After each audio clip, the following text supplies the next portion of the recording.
2015 সালে ওয়াশিংটন ইউনিভার্সিটির দ্বারা অপারেটেড ইউএস নেভির আরবি থমাস জি থমসন নামক গবেষণামূলক জাহাজ প্রশান্ত মহাসাগরে তাদের রুটিন স্টাডি করছিল।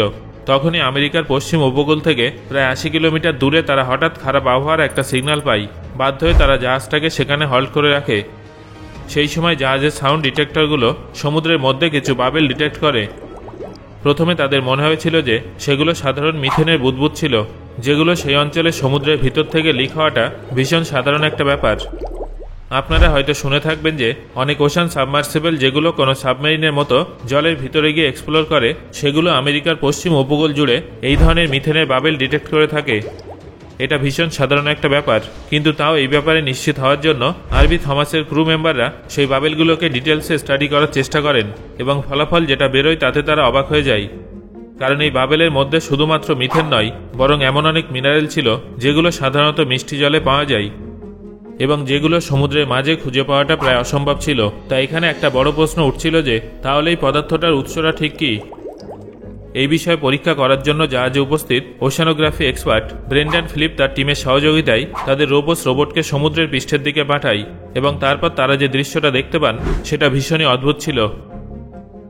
আসলে এই রোবটটা সিবেড বা সমুদ্র পৃষ্ঠে sea cucumbers, crabs, snail, soft কোরালের পাশাপাশি কিছু বিচিত্র প্রাণী দেখতে পেয়েছিল, যার মধ্যে ছিল রকফিশ, ইলপাউট, হাকফিশ, সি অ্যানিমন্স ইত্যাদি ইত্যাদি, যাদের সাধারণত ব্র্যাকিশ ওয়াটারে দেখতে পাওয়া যায়, অর্থাৎ এমন জলে যেখানে মিষ্টি জল এবং সামুদ্রিক জল এসে মেশে, যার ফলে সেই জল সমুদ্রের জলের তুলনায় কম লবণাক্ত হয়। এই ব্যতিক্রমী পর্যবেক্ষণের কারণে বিজ্ঞানীদের সামনে পুনরায় একটা নতুন প্রশ্ন উঠে আসে যে সমুদ্রের জলে ব্র্যাকিশ ওয়াটারের প্রাণীরা কিভাবে জীবনযাপন করছে। কারণ এই ধরনের ব্র্যাকিশ ওয়াটার সাধারণত সেখানে দেখা যায় যেখানে কোনো নদী সমুদ্রে এসে মেশে, সমুদ্রের প্রান্তভাগ থেকে 80 কিলোমিটার দূরে সমুদ্রের মাঝামাঝি কোনো জায়গায় নয়। আর সেই জন্যই রিসার্চাররা আরও গবেষণা করেন এবং শেষ পর্যন্ত তারা তাদের উত্তর খুঁজে পান। জলের পৃষ্ঠ থেকে 11 কিলোমিটার নিচে যখন তাদের রোবট ডিটেক্ট করে যে প্রশান্ত মহাসাগরের নিচে সমুদ্র পৃষ্ঠে একাধিক ছিদ্র আছে, যার ভিতর থেকে মিষ্টি জল দ্রুত বেরিয়ে আসায় সে এলাকার তাপমাত্রা আশেপাশের সমুদ্রের জলের তুলনায় 9 ডিগ্রি সেলসিয়াস বেশি গরম ছিল। যেহেতু এই ঘটনাটার সঙ্গে হট স্প্রিংয়ের অনেক মিল আছে, সেই জন্য জাহাজে উপস্থিত রিসার্চাররা পরবর্তী কোনো রিসার্চ না করে উপকূলে ফিরে আসেন। তবে এটা ছিল শুরু মাত্র। 2015 সাল থেকে 2023 সাল পর্যন্ত অন্যান্য রিসার্চাররা যখন এই বিষয়ে ক্রমাগত রিসার্চ করতে থাকেন, তখন মাল্টিপল স্যাম্পল কালেক্ট করার পর, সেগুলো স্টাডি করার পর এবং সেই ডেটা কম্পিউটার সিমুলেশনে দেওয়ার পর এটা সামনে আসে যে আমেরিকার পশ্চিম উপকূল থেকে 80 কিলোমিটার দূরে উপস্থিত সেই জায়গাটা কোনো সাধারণ হট স্প্রিং নয়।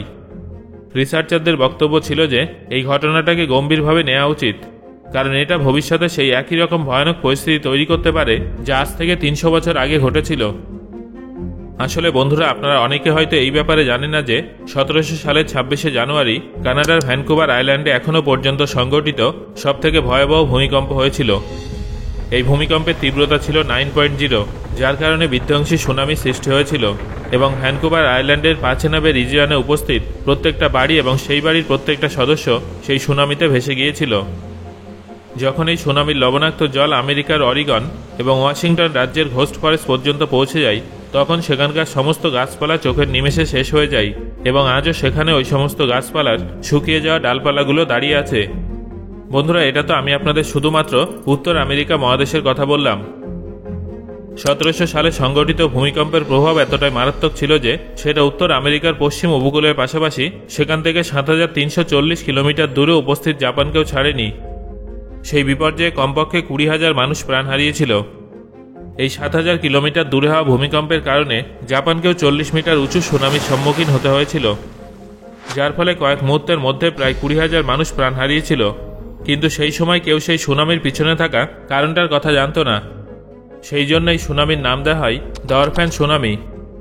কিন্তু বন্ধুরা, বিজ্ঞানীদের মতে সম্প্রতি প্রশান্ত মহাসাগরে হওয়া লিকেজের কারণে ভবিষ্যতে এই ধরনের আরও অরফ্যান সুনামি হতে পারে, আর সেই জন্যই নাম দেওয়া হয়েছে পাইথিয়াস ওয়েসিস। গ্রিক পুরাণ অনুযায়ী পাইথিয়া ডেলফির একজন ধর্মযাজিকা ছিলেন যিনি ভবিষ্যৎবাণী করতেন।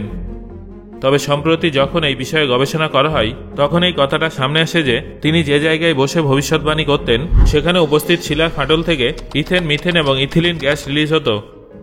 এই ধরনের গ্যাসগুলো অ্যানেস্থেসিয়ার কাজ করে। গ্রিক পুরাণ অনুযায়ী এর ফলে পাইথিয়া ট্রান্স এস্টেট পর্যায়ে চলে যাচ্ছিল। আর সেই জন্যই এর নাম রাখা হয় পাইথিয়াস ওয়েসিস। প্রশান্ত মহাসাগরে পাইথিয়াস ওয়েসিস থেকে নির্গত জল ভয়াবহ ভূমিকম্পের কারণ হতে পারে। এবারে ওশান লিক বা সমুদ্রপৃষ্ঠের ছিদ্র এবং ভূমিকম্পের মধ্যে কি সংযোগ আছে সেটা আপনাদের জানাবো। এই ম্যাপের সম্পূর্ণ বাদিকের অঞ্চলটা হলো প্রশান্ত মহাসাগরীয় প্লেট, আর ডান দিকের অংশটা হলো উত্তর আমেরিকান মহাদেশীয় প্লেট। এই দুটো প্লেটের মাঝখানে আপনারা একটা ছোট জায়গা দেখতে পাবেন। এটা হলো একটা মাইক্রোপ্লেট যার নাম জুয়ান ডি ফুকা প্লেট, যেটা এক ধরনের সামুদ্রিক পাত। জুয়ান ডি ফুকা এবং প্রশান্ত মহাসাগরীয় পাত হলো ডাইভার্জিং প্লেট, মানে এরা একে অপরের থেকে দূরে সরে যায়। এবার জুয়ান ডি ফুকা প্লেট উত্তর আমেরিকান পাতের সাথে সংঘাতের কারণে সাবডাক্ট হয়, অর্থাৎ তার নিচের দিকে নেমে যায়, যাকে বিজ্ঞানসম্মত ভাষায় সাবডাকশন জোন বলে। এই অঞ্চলে থাকা সাবডাকশন জোনের নাম হলো কাস্কাডিয়া সাবডাকশন জোন। আর এই সম্পূর্ণ সাবডাকশন জোনটাকে মেগা থ্রাস্ট এরিয়া বলা হয়, কারণ গবেষণা অনুযায়ী এলাকাটা মেগা আর্থকোয়েক, ল্যান্ডস্লাইড, সুনামি এবং আরও অনেক ভূতাত্ত্বিক বিপর্যয়ের জন্য দায়ী। তাহলে চলুন এবার সাবডাকশন জোনে কি হয় সেটা জেনে নেওয়া যাক। বন্ধুরা, এটা তো আপনারা নিশ্চয়ই জানেন যে পৃথিবীর গুরুমণ্ডলের উপরিভাগ গাঢ় ঘন গলিত শিলা দ্বারা তৈরি, আর এই ঘন শিলা টেকটনিক অ্যাক্টিভিটির জন্য দায়ী হয়ে থাকে। তবে এই টেকটনিক অ্যাক্টিভিটি তখন আরও তীব্র হয় যখন গুরুমণ্ডলের উপরিভাগ এবং শিলামণ্ডলের মাঝে উপস্থিত জল কোনো লুব্রিক্যান্টের মতো এই প্লেটগুলোকে মসৃণভাবে একে অপরের উপরে উঠতে সাহায্য করে, যার ফলে একটা ফ্লুইড প্রেসার তৈরি হয়। গুরুমণ্ডল এবং শিলামণ্ডলের মাঝে থাকা জল যখন বাইরে বেরোনোর জন্য টেকটনিক প্লেটের উপরে প্রেসার ক্রিয়েট করে, তখন সেটাকে বলে ফ্লুইড প্রেসার। এর ফলে ভূমিকম্প হতে পারে। এছাড়াও যখন দুটো টেকটনিক প্লেট মুভ হয়, তখন এই অঞ্চলে ঘর্ষণের কারণে তাপ এবং প্রেসার দুটোই সৃষ্টি হয়। যেহেতু এই অঞ্চলে হাই প্রেসার প্রডিউস হয়, সেই জন্য গুরুমণ্ডল এবং শিলামণ্ডলের মাঝে থাকা জল লো প্রেসারের দিকে ফ্লো হতে থাকে, যার ফলে আমরা সমুদ্রে একাধিক লিক দেখতে পাই, যেটাকে বিজ্ঞানসম্মত ভাষায় ওশান লিকস বলা হয়ে থাকে। ঘর্ষণের কারণে এখানে তাপমাত্রা অনেক বেশি হয়ে থাকে। ওশান লিকস থেকে নির্গত জল সমুদ্রের জলের তুলনায় গরম হয়। অন্যদিকে ভিন্ন ভিন্ন উপাদানের কথা বললে গুরুমণ্ডল এবং শিলামণ্ডলের মাঝে যে জলের রিজার্ভার আছে সেটা মিষ্টি জলের সঞ্চয়, আর সেই জন্য এর কম্পোজিশন লবণাক্ত জলের তুলনায় আলাদা হয়। বন্ধুরা, এবার আপনাদের ভূমিকম্পের কথা বলবো। যেমনটা আপনাদের একটু আগে বললাম যে এই দুটো স্তরের মাঝে উপস্থিত জল এই প্লেটগুলোকে মসৃণভাবে চলতে সাহায্য করে, কিন্তু জল যদি এইভাবে ক্রমাগত বেরিয়ে যেতে থাকে তাহলে এই অঞ্চলে যে ফ্লুইড প্রেসার আছে সেটা কমে যাবে, এবং একটা সময় এমন আসবে যখন এখানকার জলই শেষ হয়ে যাবে। আর যখন জল শেষ হয়ে যাবে তখন এই দুটো প্লেট একে অপরের সঙ্গে লক হয়ে যাবে। যেহেতু এখানে কোনো লুব্রিক্যান্ট নেই, তাই ঘর্ষণও বেড়ে যাবে এবং ফলস্বরূপ ভয়ঙ্কর ভূমিকম্প হবে। সো বন্ধুরা, আমি আশা করছি যে আপনি বুঝতে পারলেন কেন প্রশান্ত মহাসাগরের পৃষ্ঠ থেকে জল বের হচ্ছে এবং কেনই বা সমুদ্রে ভূমিকম্প হয়। এই ভিডিওটা থেকে আপনি কোন কোন জিনিসগুলো নতুনভাবে জানলেন সেটা অবশ্যই আমাকে কমেন্ট করে জানান।